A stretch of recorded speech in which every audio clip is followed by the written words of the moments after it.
ప్రస్తుతం భారతదేశంలో జోరుగా వర్షాలు కురుస్తున్నాయి. దీనివల్ల నేలపై సంచరించే పాములు చాలా ఇబ్బందులకు గురవుతున్నాయి. వరద నీటికి, చలికి ఇబ్బందులు పడలేక అవి వెచ్చగా ఉన్న ఇళ్లలోకి ప్రవేశిస్తున్నాయి. కొన్ని పాములైతే చెట్లెక్కిస్తున్నాయి. తాజాగా ఒక 12 అడుగుల కింగ్ కోబ్రా ఒక చెట్టు ఎక్కింది. అది అడవిలో నుంచి గ్రామంలోకి వచ్చి చెట్టుపైకి ఎక్కి హాయిగా సేద తీరింది. అంత పెద్ద పామును చూడగానే గ్రామస్తులు షాక్ అయ్యారు. వెంటనే పాములు పట్టే అధికారులకు సమాచారం అందించారు.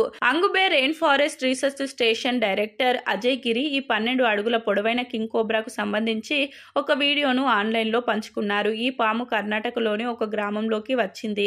గ్రామస్తులు అడవి అధికారులకు ఫోన్ చేసి పాము వారి ఇంటి బయట ఒక పొడవైన చెట్టుపై కూర్చున్నట్లు తెలిపారు. అడవి అధికారులు వచ్చి పామును పట్టుకొని అది మానవ నివాస ప్రాంతాలకు దూరంగా ఉన్న అడవిలో వదిలిపెట్టారు. ఈ పాము మొదట ఒక ప్రధాన రహదారి దాటుతూ కనిపించింది. ఆ తర్వాత ఒక ఇంటి ప్రాంగణంలోని ఒక పొదపై దాక్కుంది. వీడియోలో పాము ఆకులు, కొమ్మల మధ్య కదులుతూ కనిపించింది. ఈ దృశ్యం చూసేందుకు చాలా భయంకరంగా ఉంది. రహదారి గుండా పాము పాకుతున్నప్పుడు జనాలు భయపెట్టి ఉంటారని, అందుకే ఇది చెట్టు ఎక్కి ఉంటుందని అజయ్ అభిప్రాయం వ్యక్తం చేశారు. వీడియో ప్రారంభంలో పాము మందపాటి శరీరం ఒక చెట్టు నుంచి వేలాడుతూ కనిపించింది.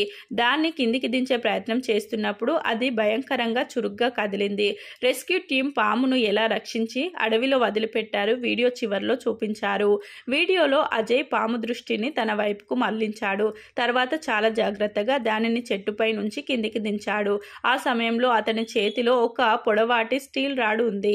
పామును వారు చాలా ప్రశాంతంగా డీల్ చేశారు. పామును ఓ సంచిలోకి పంపించాలని ముందుగానే ఏర్పాటు చేసుకున్నారు. తర్వాత పామును మెల్లగా సంచిలోకి పంపించారు. పామును సురక్షితంగా పట్టుకున్న తర్వాత స్థానికులకు అవగాహన కార్యక్రమం నిర్వహించి పాముకు సంబంధించిన సమాచార పత్రాలను అందించారు.